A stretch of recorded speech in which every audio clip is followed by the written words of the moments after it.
One of the reasons that's one of my favorite songs, and I always ask Richard, but I promised him I wouldn't ask him for a long time, is that it always relates to my soul because I always relate to it because this has been, and I feel, is the journey of a soul that has chosen to evolve their consciousness, to evolve their soul, to truly find the kingdom of God, and that we do march through hell, and we do have a heavenly cause, and when you have a heavenly cause, sometimes it is hell. But one of the things, how many of you are familiar with the man from La Mancha, the story? Most of you, right? Have many of you seen the film or the play? Well, you know what?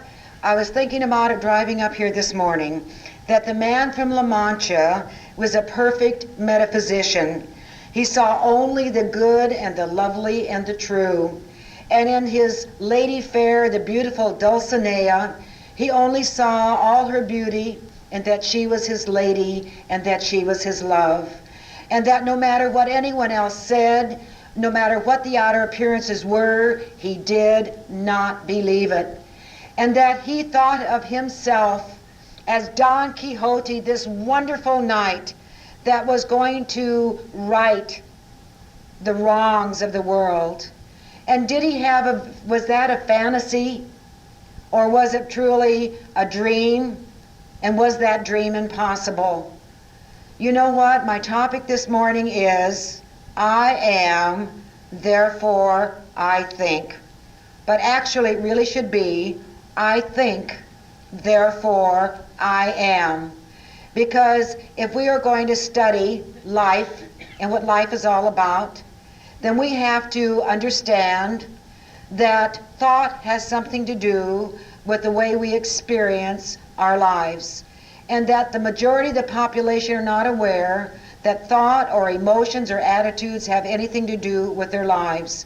But yet we are on this spiritual quest to become masters of our life, and that freedom is man's destiny, and that we were born free.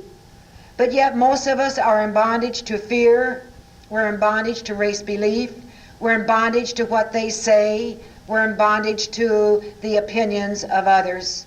And it takes a lot of courage to have the quest to be responsible, to exercise your privilege of and your right of choice, of volition, and of free will. And as I said earlier, most of us want someone else to do it for us. And that's why to really learn how to think is to learn how to live. For the most part, we let other people do our thinking for us.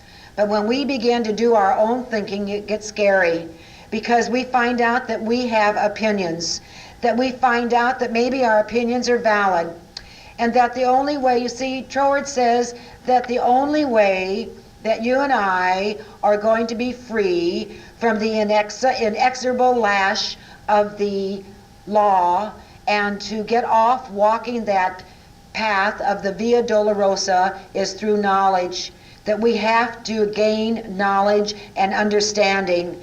And that's why they say, with all thy getting, get understanding. And then another great Greek philosopher says, physician, heal thyself. We all want someone else to heal us. We all want someone else to fix it for us. We all want someone else to make us happy. And you know what? The bottom line in the field of religion and why people go to church and why they are religious is because they really want happiness. Everyone wants happiness, and we have a right to that. The only thing is that we have this misinformation that the world of effect can make us happy. And if we put all our baskets into our world of effect, into our homes, into our families, into our spouses, into our bank accounts, into our jobs, into our positions, and into our careers, then we are truly putting all of our eggs into a basket that can be taken away from us, and then we can be devastated. And so we are here to know that there is a power that's within us, and a power that will maintain and sustain us.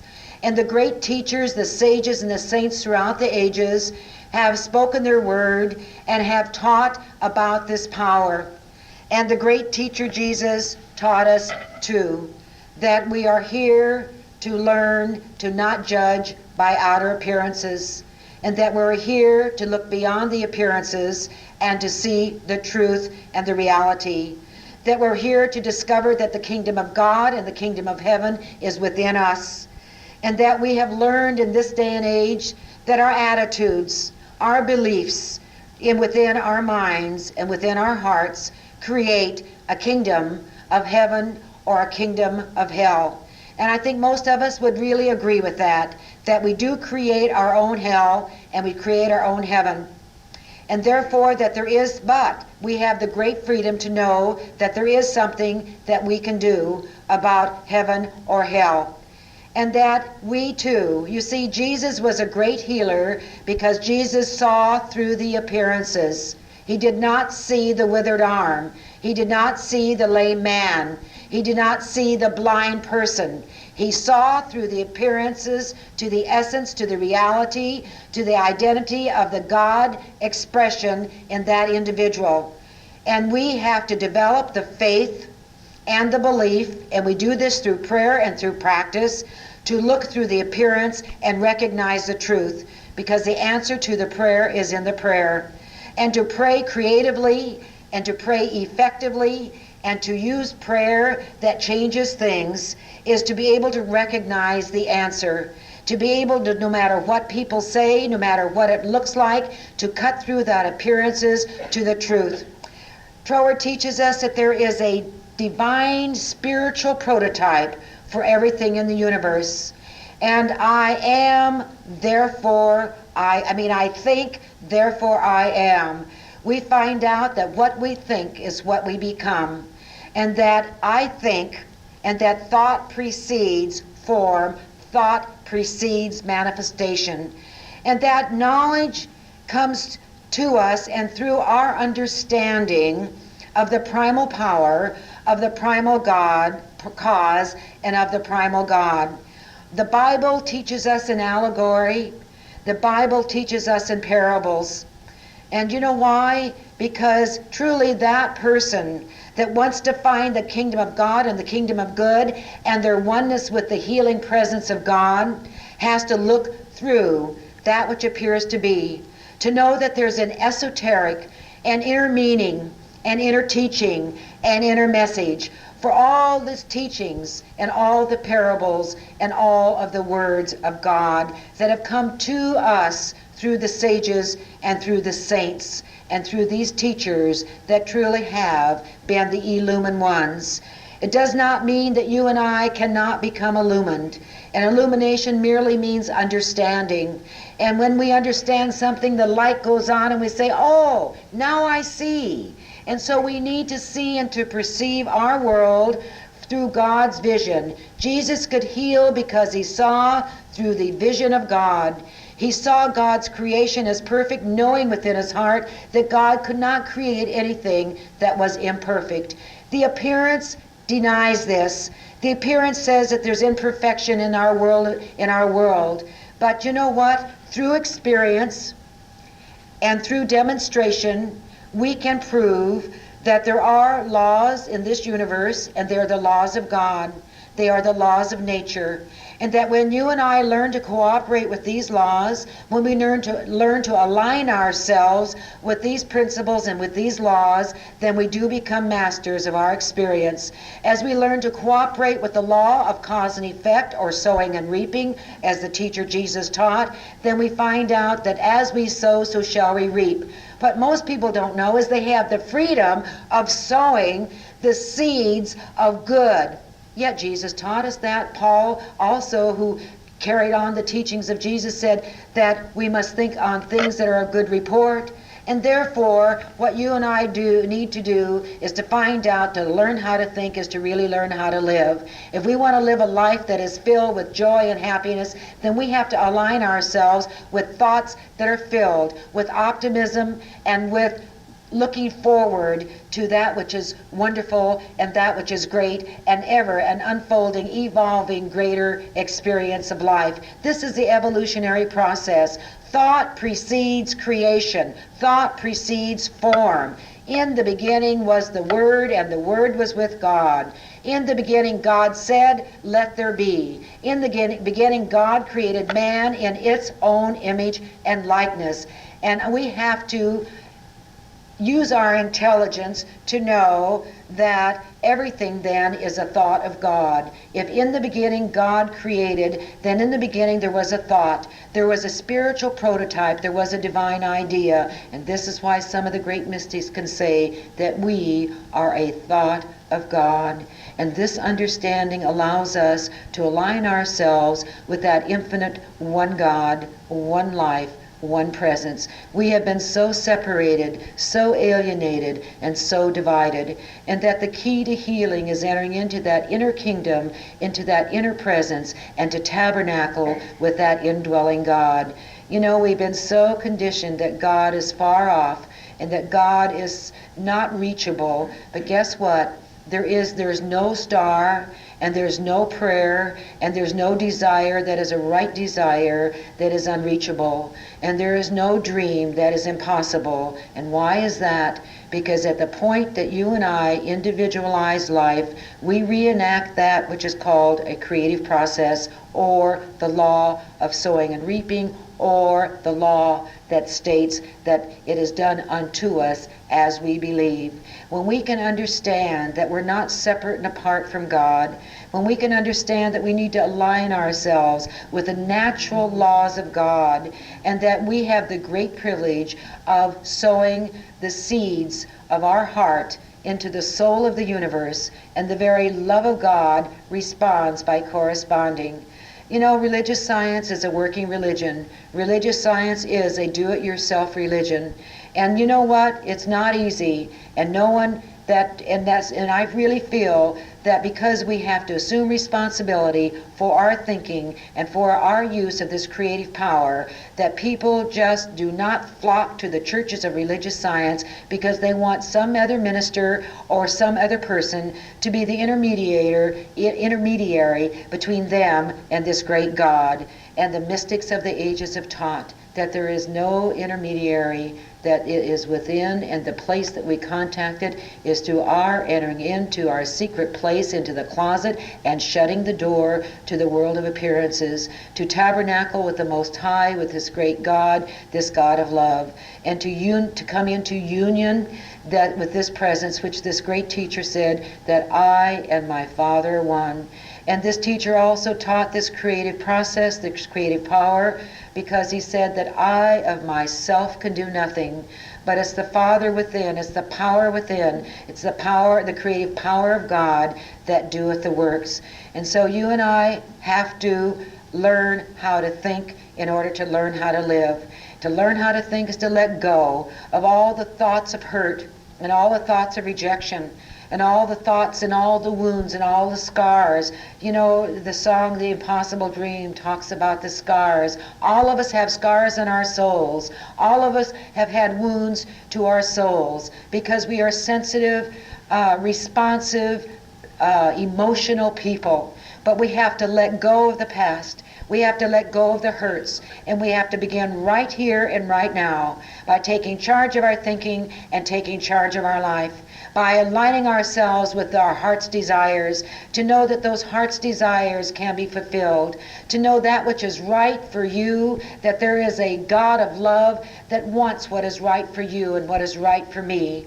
Between the prayer and the answer is faith, and this is the bridge that we cross. We cross from the prayer into the answer. Between the prayer and the answer is faith, and that faith means what we believe and what we can accept. And this great God, or this law of God, cannot give to you or give to me anything that we do not believe in or do not accept.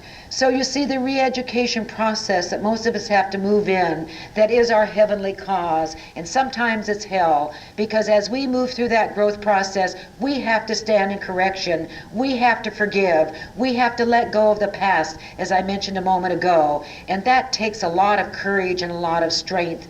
We have to stand tall and say, okay, this day I choose to be in charge of my life. I choose to think upon those things that are honest and just and loving and of good report. guess what? That takes a lot of discipline. It takes a lot of effort, and it takes a lot of energy. But as I shared with you last week, that great God, it rewards us in mentally and physically and materially and environmentally for all the effort that we put into this unbeatable cause. And so therefore what we need to know is that we need to understand, we need to have knowledge so that we can be free, so that we can stand tall and be all that we were intended to be. I said in my Tuesday night class, for God's sake, we have to get religious. You know that it's a truth. It is for God's sake that we have to get religious. And I'll tell you why. Because there is this law of cause and effect, this law of sowing and reaping. And it's a law of nature, and it's a law of God, and it's a principle. And the best analogy of how it all works is the analogy of the gardener planting the seeds in the soil of the universe. And we are that gardener. And we have to plant those seeds. But the law says that which we plant is that which we receive, that everything produces after its own kind. This is the hard part that we have to accept. And therefore, and you know, Tord uses this wonderful, funny analogy that we cannot get more out of a brown paper bag than that which we put into it. And therefore, it's our choice of what we are going to put into the paper bag or the seeds that we are going to plant in the soul of the universe. We want a rich harvest. We want a harvest of fulfilled desires. We want every day to be a day of gratitude and a day of thanksgiving, and that we need to make our requests known to God with thanksgiving, and that yes, we are dealing with this law. Ernest Holmes says we must accustom ourselves to understanding that this law is immutable, impersonal, and mechanically accurate. Again, the analogy of the seed. We plant carrots, we're going to get carrots. We plant turnips, we're going to get turnips. We plant hate, and we're going to get hate. We plant fear, and we're going to have fearful experiences. We plant love, and we get love. We plant joy, and we get joy. And so it's up to us what we plant. It's up to us what we're going to put in that paper bag. But we have to deal with this ironclad law that the universe can't give us more than we put into it. And therefore this great God can't give you or me any more than we can provide the seed or the consciousness or the mold for. And so it's up to us to provide that seed, to provide that consciousness, to provide that mold. Now that is the impersonal part of the universal nature of this law of creativity. It's impersonal. The universe plays no favorites. It doesn't know anything about race, color, or creed. It only knows to respond by corresponding, and that everyone uses this law of cause and effect, whether they are aware of it or not. For the most part, we walk the Via Dolorosa. We walk the life of sorrow, the life of problems, one after another, until we find out that there is another aspect to life, and that aspect is the personal aspect. It is law and it's love. Love is the personal aspect, and God is love. And the great teacher Jesus came to bring us this personal God, a God of love. And therefore, one complements the other. And you know what? And I know you're thinking people, because only thinking people come into this kind of teaching. But you know what? That the reason for God's sake we need to get religious is because that God is to us what we think God is. We create our own God. Do you realize that? If we want to create a punishing and a rewarding God, then that's the kind of a God we're going to experience. If we want to create a loving God that's going to support us, and with this God all things are possible, and there are no impossible dreams. If we want to have the heart and the faith and the belief of Don Quixote, this wonderful man from La Mancha, then that universe, the universe of love, is going to respond to that. And so it does take a lot to stand tall, and there is an art to standing tall, and it means to let go of all preconceived ideas and preconceived concepts, and to begin to enter into entertaining these ideas and these concepts that we are a thought of God, and that we are connected, that we're not separate and we're not apart. To understand that a God of love only sees love. And therefore, it is you and I that see the opposite.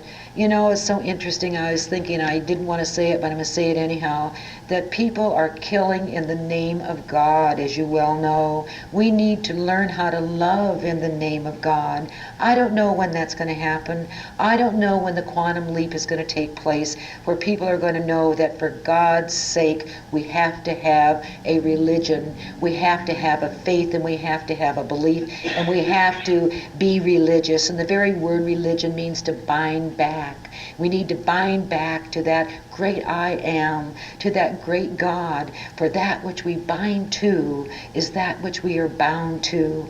And so we want to learn to let go of the things that separate us, and to enter into this kingdom of oneness, and this kingdom of love, and this kingdom of I amness. And so the great law of God is one with the great love of God. And you see, we personalize the impersonal through our personalization of it.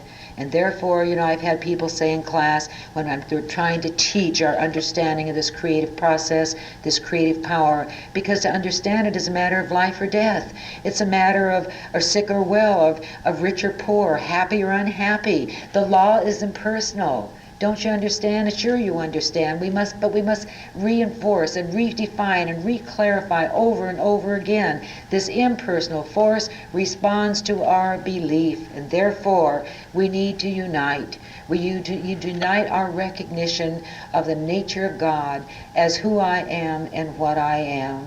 You know, people thought that this poor Don Quixote, this poor man from La Mancha, was crazy as a loon.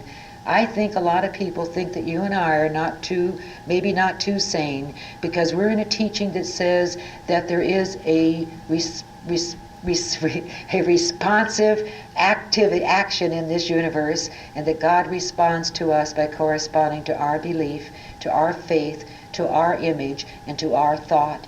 And so we are free, and we are free to choose. We're free to know that this great law isn't punishing us. We're not punished for our mistakes. We're punished by our lack of understanding and misusing the law of cause and effect, or sowing and reaping. You know, I think sometimes that we have this fantasy that we can plant seeds of negativity, seeds of jealousy, seeds of resentment, and expect our world to be filled with loving relationships and abundance and prosperity and success. We cannot do that. The nature will not pervert itself. Nature cannot be perverted. And this is why we need to learn to cooperate with nature, which means that I have to cooperate by using my thinker, by learning how to think. I want happiness. I want my life to be full, and so do you. But if we want it, then we have to put the great effort forward to change our habits of thinking. And it is an effort, because habits are not easy to change. Try it, and you know that. But we are here to do just that. Abraham Lincoln said, man is what he thinks all day long. All the great wise, the law of compensation teaches the great law of sowing and reaping. And so those who have been the mystics, those who have walked with God, you know, they say that Emerson was not illumined, but that he walked on the edge of the light all the time. Anyone that has read Emerson's essays or has delved into the thought of Emerson can understand that he knew that there was a great God, and that you and I needed to not go to church to be seen, but we needed to enter into a relationship, a personal relationship with his indwelling God. And let me say it one more time, that this great spirit, in the beginning God said, let there be, that thought precedes form, and that is a universal law, and it's a personal law, that we reenact that universal creative process.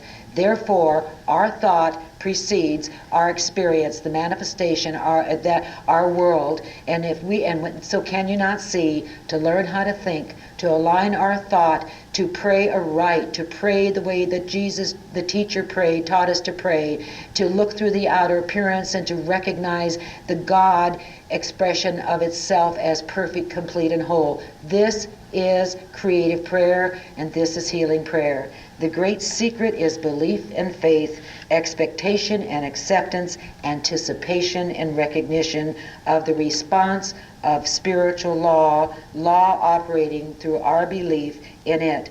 Belief must pass through faith into acceptance, and this is the bridge between the prayer and the answer.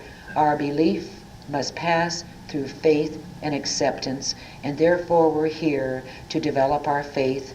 And Ernest Holmes makes the statement that faith does not spring full-orbed into being. It comes through experience, it comes through practice, and it comes through time.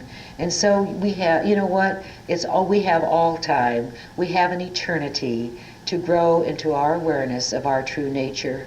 And that's exactly why we're here, to recognize the nature of God as the perfection of itself in its creation, to know that there is a spiritual prototype, a divine design for every cell, for every atom, for every organ of the body temple, and that when we recognize that our body is a perfect expression of a divine idea, something happens. However, if we interrupt that seed that we planted in the soul of the universe with fear and with doubt, then we don't have, quotes, the answer to our prayer, or that which we call a demonstration.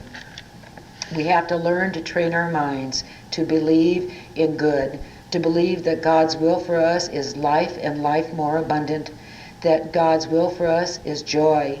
I came that your joy might be full. We are not here to be sad, forlorn, lost souls.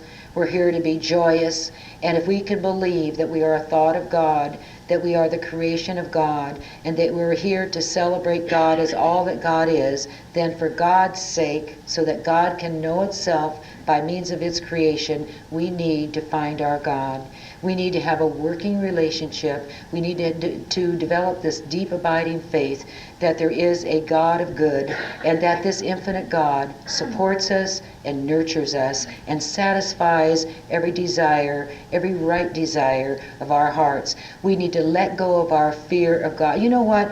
No wonder people think that the kingdom of heaven is somewhere else, because most of us experience the kingdom of hell. But you know what? We can experience the kingdom of heaven right here and right now. When we are centered in peace, when we are poised in love, when we are acting out the teachings of the teachers of God. Jesus said, this is the way, this is the truth, this is the life. Leave your nets and follow me. We need to leave that world of appearances and follow the example of this teacher and all teachers. And so we think heaven is something far away, and that by some good chance at the last minute on our deathbed, we're going to make our peace with God and we're going to go to heaven. It's a state of consciousness. It's a state of belief. It's a state of attitude. Right now, you can create an experience of hell if you wanted to. You can get so caught up in fear and that anxiety that you absolutely would be experiencing hell. But what do we come to church for? To be inspired, to be lifted up, to share in an experience together, in our faith together, that this God of love is the essence and the reality and the identity of who and what we are. And to know that, yes, we are co-creators because we use this creative power through the creative energy of our thought. And that we want to use this great energy of our thought to create that which is wonderful, and that which is fulfilling, and that which is right, and that which is true in our lives. And we can do that. And that we can truly love each other and help each other and support each other. And this is why we're here. And so for God's sake, we need to get religious so that we can identify ourselves with the nature and the qualities and the attributes of God, so that we can enter into a consciousness of love, to know that we are the beloved of God, but we have to learn how to love God, because the first commandment says we have to love God with all our mind and all our heart and all our soul. And then we have to love our neighbor, and we have to learn to love ourselves. We have a giant assignment, my friends, but that's okay, because if you and I will continue on this quest and to know that we can reach that star and that there are no impossible dreams, because I believe that God has faith and believes in you and believes in me.